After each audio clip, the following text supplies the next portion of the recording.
This is the video nobody thought they needed, but you do. How to connect your electricity in Panama. You need this video. This month, we have had an enlightening moment with several of our clients, helping them hook up what we call the Naturgy bill. Of course, Naturgy is not the only company in Panama City, but it's just the one that we tend to deal the most. If you're in Casco Viejo, Naturgy will be your electricity company. If this is the first time, if you're buying something brand new, and this is the first ever bill for that property. So you have two aspects of this. You have the electricity meter, and you have the electricity account. Some developments, they provide you with the meter. Some developments, they don't. So in the case they don't, you do have to go get the meter.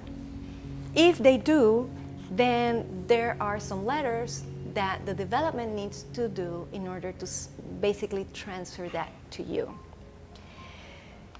So here are the things that you need. Make yourself ready. I think I'm gonna have to put this in the description.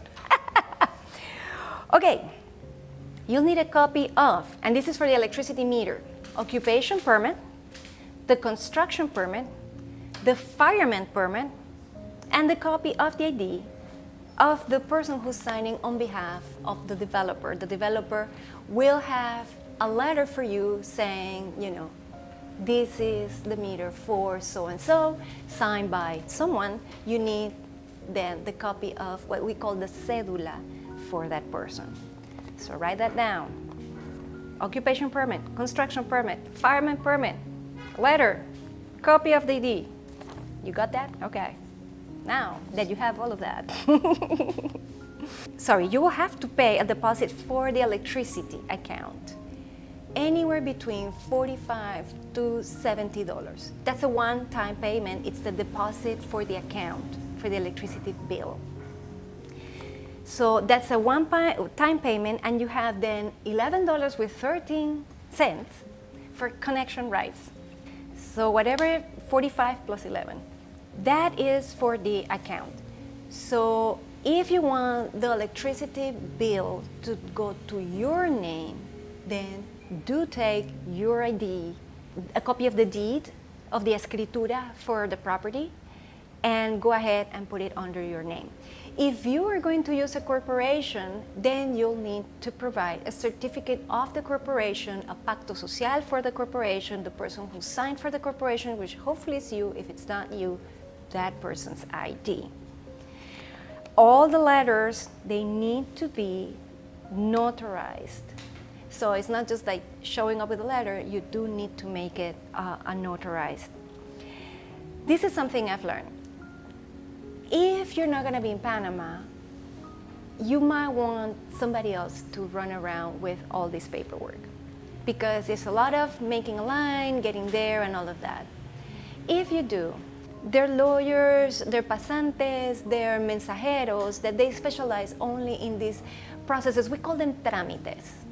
And you might be paying, let's call that about $60 to get all of this done. It sounds like a lot for just going to hook up the electricity, but believe me, it's worthwhile. Because otherwise you're gonna be in a line quite a bit. So again, remember, you have the electricity meters, and then you have the account. For the account, in the letter, they will ask you an email address. So who it goes to and the email address. That email is the one that's going to receive the bill every month. Make sure it's the right email, because then it's a nightmare to change it. So make sure that you have either the foundation, the corporation, or your name, and the email that you need it to go to. The other thing that's important is expect the email with the bill to arrive probably anywhere between day 10th and 15th of each month. Bills are not issued at the 30th of the month. They're going to be issued anywhere between the 1st of the month and the 10th, and you'll get that email just a little bit after that. And the reason is because people are reading the meters at the beginning of the month, then they process that, and then they send the email. So there you go. That would be your electricity bill. I know I didn't need to do this video, but I kind of did. I'm happy I did.